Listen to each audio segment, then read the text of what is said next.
All right, who is to held responsible for drug abuse? Okay, now Is it the person that prescribe, or the person that go walk over the counter and buy drugs? You know, because that's what is invoked. Most people wouldn't want to go to the hospital, just cross over pharmacy or chemist, as the case may be, and buy drugs. Who is now to be blamed?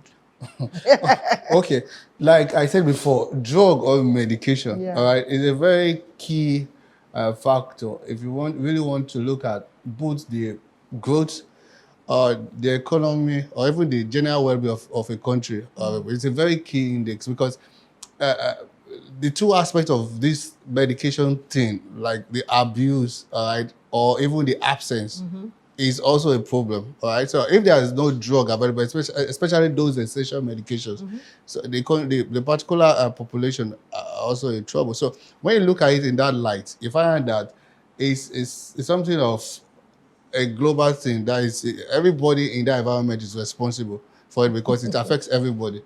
So the problem about medication is that all the chain from manufacturing down to the last mile are User. involved.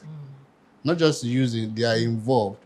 All right. So we have the situation whereby the manufacturers induce these products, even when they are not necessarily needed, or when they even know that some of these products, especially those ones that are addictive, have a long-term disability effect. All right. They still push it because they have a lot of money.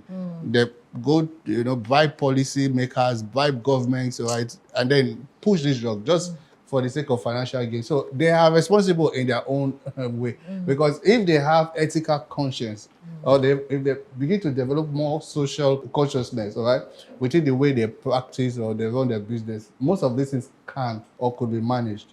All right. Then we have the issue with the policymakers too. All right. These policymakers or government agencies, so they rely heavily on money. And these manufacturers, influence many of these decision making, even abroad and even locally. When it comes to even as simple as something that looks as good as vaccines, most of these things are influenced. Many of these things are never needed, all right, or they shouldn't be in the market on the long run. But they still thrive because these people have the money and then they push. So you have the issue with even government and policymakers. Also, you have the issues with even the doctors that prescribe.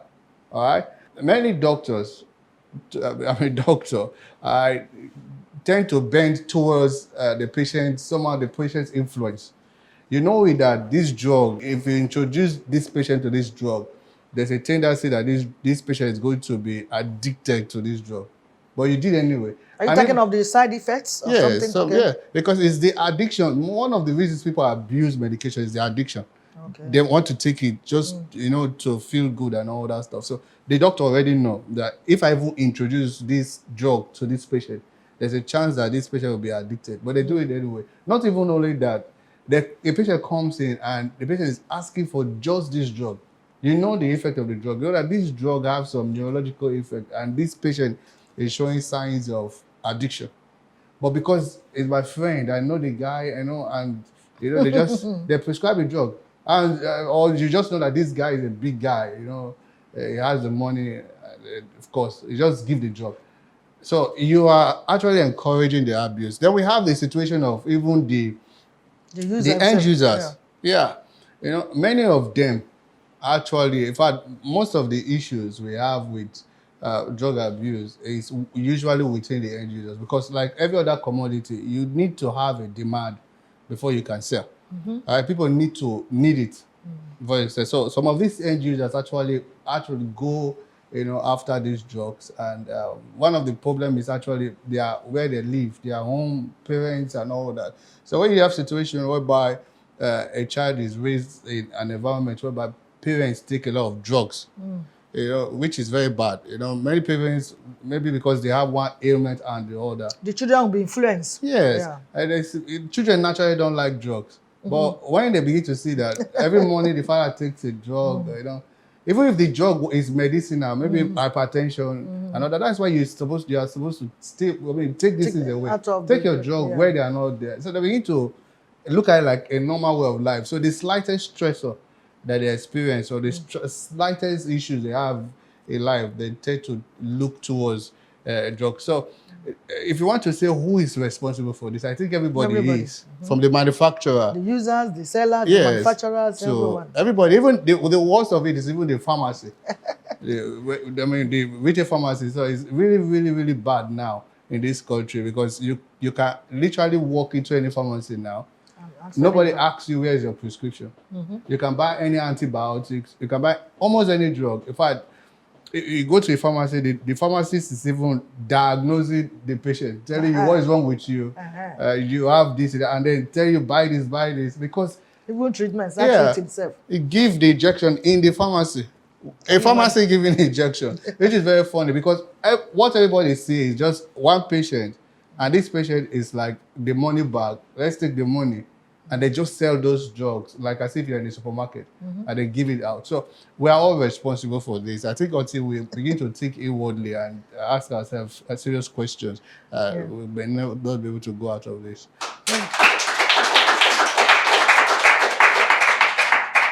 We'll take a break now. We'll come back. We'll continue. Vivid View. Say and do it.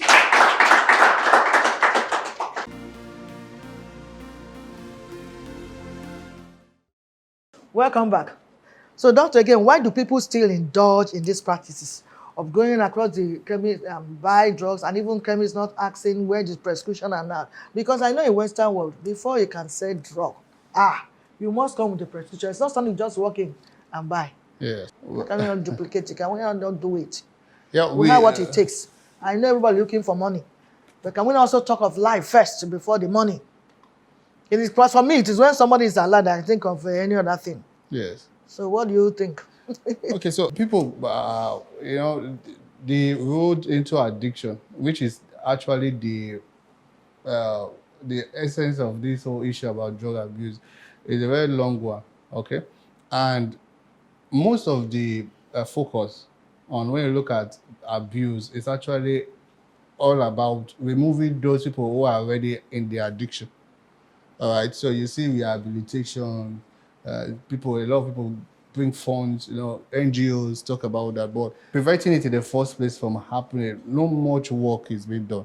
That's where the problem lies. That is the truth. In this our environment, that's where the problem lies. Not much work is even globally. You see, most people begin to hear about this thing when they are already in it. So not much work is being done in preventing people from even trying it. So one of the reasons why people this keep occurring is because of what we call experimentation.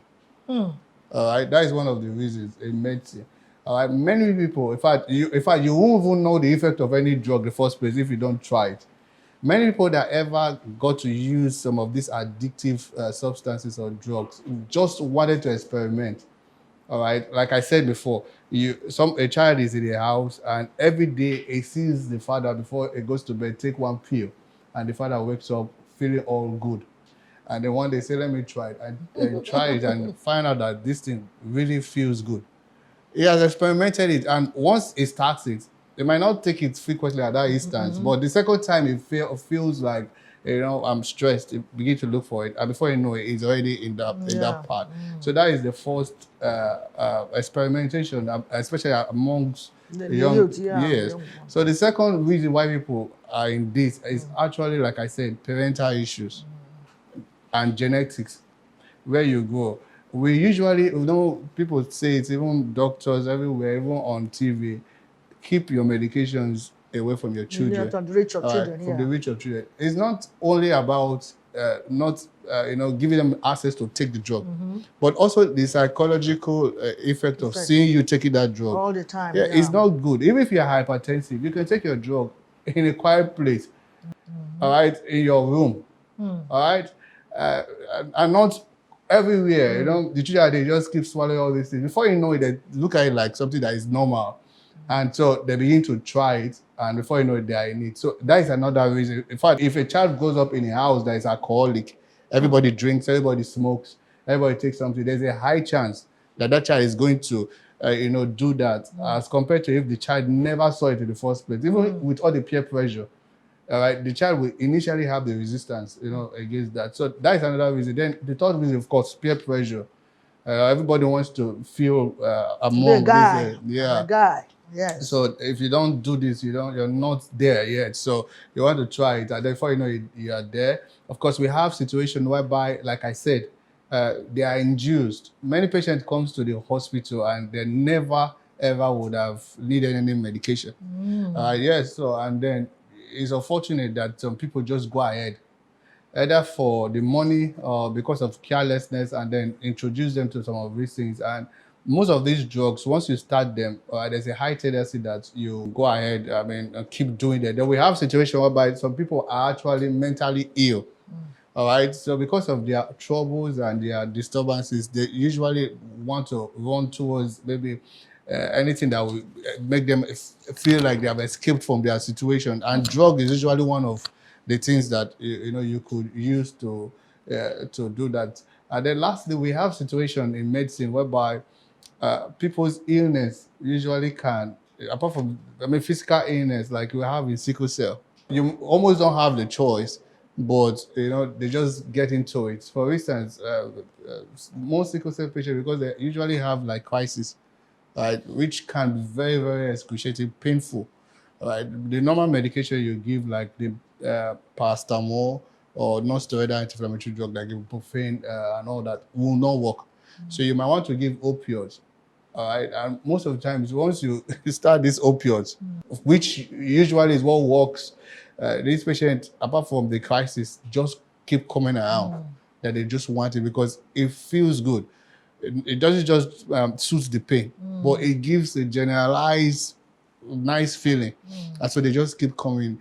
So some medical conditions itself can actually be a leading factor why people just keep going down there. But in all, I think personal will, all right, could be all personal will, self-discipline, and the right environment to raise a child could be all that is required to at least prevent some of these things. Okay, can we also say that perhaps lack of money to go to the hospital directly for proper treatment causes some of them to just cross over the counter and just buy drugs? Okay. So, or because there's no much healthcare centers around or provided by the government, this could be. Could you also add one of the reasons? Okay, I think in that situation, perceived lack of money is perceived, because it's not true. Because most of the because time, they will tell you that some people yes, tell, "I'm not getting money, go to hospital, so I go buy the, that kind of a thing." That's why. Yes, why I say it's perceived is because most people who just go over the counter and buy drugs, all right, when you look at the cumulative expenses that they would have incurred over that same period, will have been better if they visited hospital. Because they will go, they'll go again and go again. To not work, keep buying, and on the long run, taking those medications, because all medications are synthetic products, they're all chemicals. There are damages you could be causing yourself. So when the cumulative effect comes in, you begin to see that it would have been better if you just gone to the hospital. And if you think it's about money, then you could have just got a small insurance, health insurance, all right, that would have been able to take care of some of these diseases. So it's perceived, it's not true. Many people don't like paying for health in our environment, but say it's because of money. Usually it's not. There's just the perception and the way we think towards health. Yeah, but then what they tell you, some of them will just go and buy abo. They have signs of fever, they just go and buy abo. Okay, if they feel like abo is just 200 naira, okay, then going to the hospital, you pay registration fee, you know all those stuff. Also, a consultant fee when you go to hospital before prescription, and maybe they also ask you to go for lab tests. You're going to spend money on that, so they will just tell this is the reason. You just don't go there and buy abo. I've been drinking it for some time. I mean, it's okay. So what are you going to do? That's why I mentioned maybe lack of money, really. I think part of it. Yeah, but what your advice now is that it shouldn't be an excuse. It should not be an excuse. Truly, because you take abo today, it can only relieve you for 3 days. It then comes off, you buy another one. So it's better for you to go to the hospital, take tests, maybe run your checks and know exactly what is wrong with you, and then doctor will prescribe, and you spend just little money and then continue your life. What I'm saying to with doctor too is that don't use money as an excuse. Yes. Go to the hospital and get good prescription. And when you take that prescription the way you are asked to, you will get better than going to buy small one every time you go, continue running to the chemist. I'm not spoiling chemist job. Pharmacists, I'm not spoiling your job because you will sell and make your living, but the truth has to be said. We'll take a break, we'll come back, we'll continue. Vivid View. Say and do it.